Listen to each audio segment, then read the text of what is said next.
How to calculate your wholesaling offer price in 2024. What is up, guys? Zach in here, and in today's video, I want to show you exactly in 2024 how to calculate your offer price. So many people come to me and say, Zach, what should my offer be? How much should I offer to the seller? What's repair costs am I offering? Too high, too low? But Zach, I'm in this market, I'm in that market, and I get all these crazy questions. And the honest truth is, most wholesaling gurus are going to charge you $3,000, $4,000, $5,000 for their crazy programs to learn how to get into wholesaling real estate, to know how much they even offer. But really, in this video, I'm going to show you how in under 5 minutes, you can easily calculate your repair costs, calculate your offer formula, finding comps, and finding exactly how much you should offer on your next wholesaling real estate deal. So let's get into it. So first and foremost, we have to understand one simple concept. And as a beginner in wholesaling real estate, this might be a little confusing. This might be something that the gurus don't want you to know, something that nobody ever speaks about, but your offer should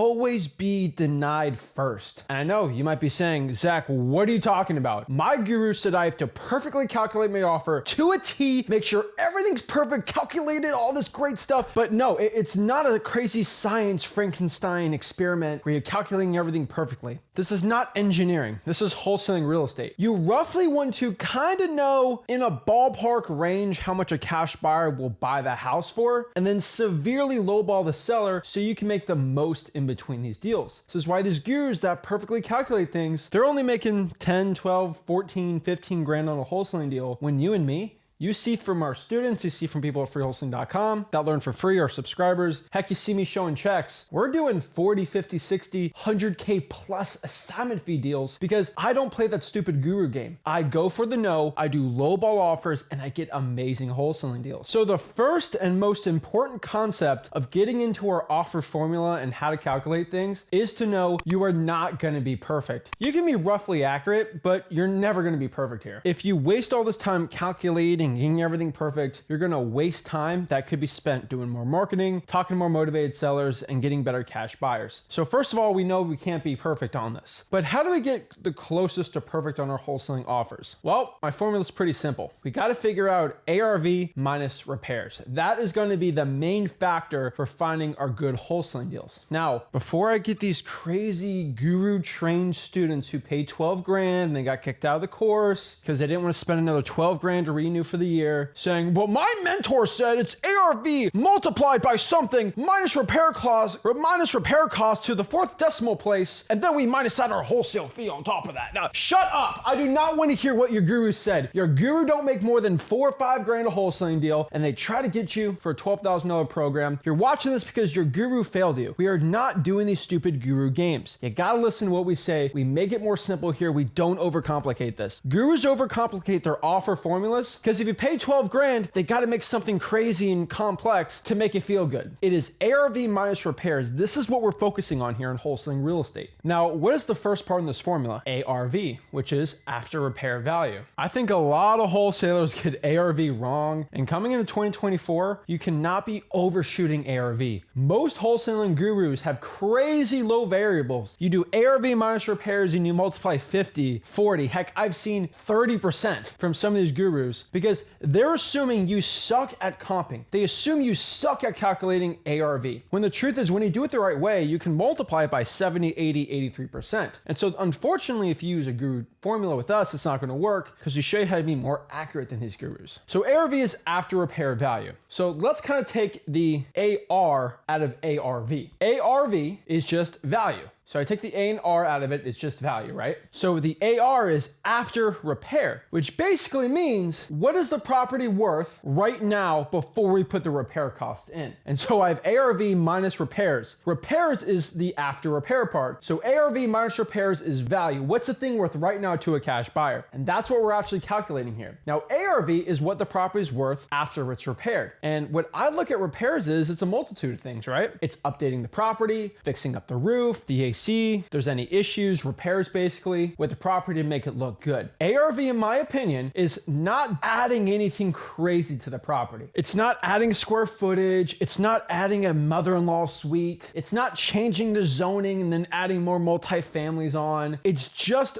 fixing up what's available to us, the blank canvas of what we have. We're not adding gold ceilings to the roof or anything crazy. We're just repairing it. Think about those TV shows where you repair properties. That is what it is. You gotta make it look good and fancy. And my opinion of ARV is, what's the cost of changing the flooring, updating that, putting regular white walls, baseboards, maybe a little crown molding in there, updating the bathrooms, making it just look clean, really new, really modern. And I'm gonna get in trouble for saying this, and I hope no one can hear this, but I think about where my mom or where my sister would like of a home. And so if I bring an old 3.2 that's really outdated, my mom, my sister, they got a little better taste. They ain't gonna deal with that, right? They want the nice gray flooring, they want the clean white walls, they want the kitchen to look great, they want the nice lighting in the bathroom, they want the TV repair cost show type thing, nice and designed and clean, something of Vogue or like Esquire, right? And I hate to tell you, that's it, right? You cannot do any other crazy repair costs. And so what you do is you find those really nice, fixed up, really sweet homes, and then that's what you compare your home to. So figuring out if my house is a crappy 3.2, 1,200 square feet that needs the works done, it's super outdated, but I know that's a 3.2, 1,200 square feet built in the 70s. I'm gonna look for other 3.2s built in the 70s that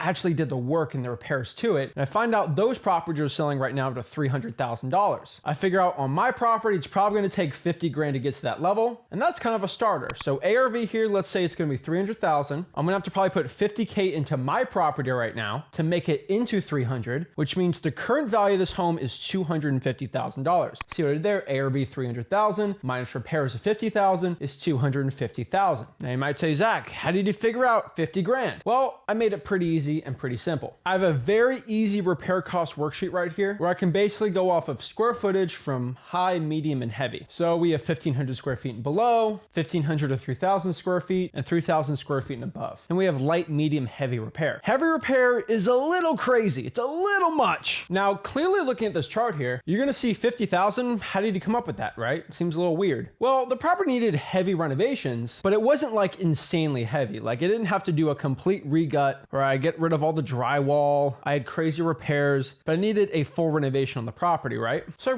I could do two ways. I could just use this real quick sheet where it tells me 60 grand, but it really wasn't super heavy, but also wasn't like a regular medium. It was kind of in the middle. And I calculated it was kind of a little closer to heavy. So I took 10 grand off of heavy and just made it 50. I kind of used my own experience for this and did it from there. And then again with ARV, you can use ZachDay.com, ListREI.com, Zillow, Redfin, whatever service, and just look at your property. It's a 3.2, 1,200 square feet, built in 1974, and look in the area, usually the same subdivision of similar properties, let's say 1,000 square feet, 1,500 square feet, just in that rough, and see what they're being sold per square foot of the really nice areas, then get a price per square foot and then multiply it by yours. Now that's a little more advanced strategy, but it is something you can do. And then basically we get that. The ARV of 300, repair costs of 50,000, and then we get to multiply it by a certain factor. Now what you're gonna see here is ARV 300 minus 50,000 is going to be 250,000. That is actually what the V is. 250 grand is actually what the property is currently worth. You might be like, wait, cash buyers will never buy it for that. And that's completely true. Cash buyers don't buy properties at the value of the property. This is something you guys got to understand. We as wholesalers get the property for a discount below what the thing is actually worth, and then we sell it for slightly above our discount, which is still a discount off of the value, to a cash buyer. So if you ever want to understand this, you buy at a discount and you still sell for a discount, but something that leaves you at least a profit. And so you might be confused of what discounts to multiply your deal at, right? So cash buyers, depending on the ARV, want somewhere between a 30% discount of the value of the home to buy, and then they put the repairs in and they make a profit on that. Or they want, if it's a higher ARV property, 20 to up to 15% off the value of the deal. Now it might be like 15%, that's 85% of the ARV, there's no way. Yes, there is a way. When there are properties in the 7, 8, 9, even millions, getting 15% off is a huge deal because there's big margins there. And so here's a handy dandy chart we use. It's very similar to the one that we used the year before because inflation's pretty much been under control. Buyers are a little tighter, but still this is a good rough range for most wholesalers to calculate pretty quick. ARV minus repairs multiplied by 70% if the ARV is under 120,000. ARV minus repairs multiplied by 80% if the ARV is 120 to 200. ARV minus repairs multiplied by 83% if ARV is between 200, 270, 280. And then ARV minus repairs multiplied by 85% when the property is above 4 or 500,000. Now, this is going to calculate something called MAO. What is MAO? Again, MAO is our max allowable offer. Let me repeat myself here. That is the max allowable offer. Max allowable offer. Maximum, okay, the most, which means if we're doing our calculations here, I'm probably going to use 83% here for that $300,000 ARV. If I have a $250,000 ARV minus repairs, I multiply that 83%, that's $207,500. $207,500 is the most I can offer. I do not want to be above that. Above that, no cash buyer wants to buy it. So usually we can get a cash buyer to want to buy that for 207 grand, most likely.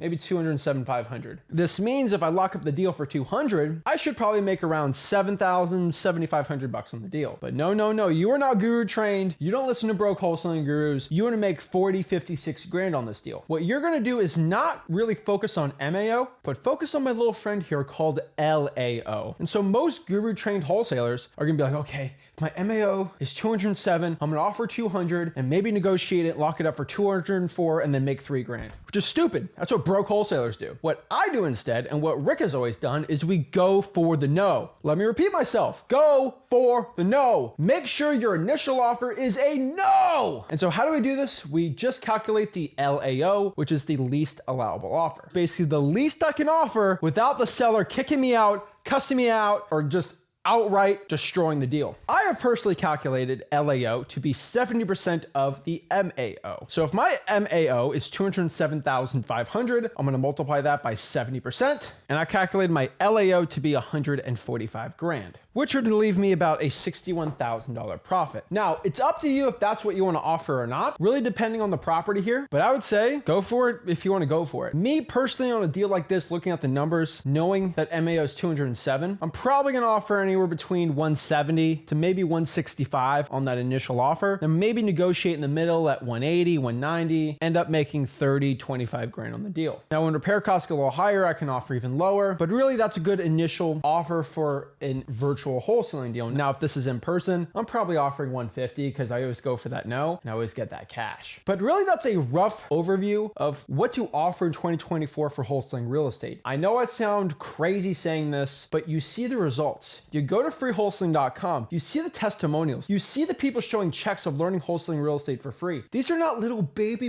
weighty little $5,000 checks. These are $40, $50, $60, $70,000 checks. You know how these people got those checks? Because they had big confidence. They had the swagger with them to say, you know what, I'm gonna go for the no and give a lowball offer, and I'm gonna get accepted and get a ton of money on my next wholesaling real estate deal. If you want to be that person that gets lowball offers, gets a ton of money in your deals, make sure you go to freewholesaling.com, my free wholesaling course. You can actually look at these offers, take the notes, download things, download my offer sheets and all these things, and start getting wholesaling deals. If you're ready to do this and you're excited to get started, go to freewholesaling.com. Make sure you smash that like button, subscribe, and I'll see you soon. This is Zach signing out. Have a blessed one.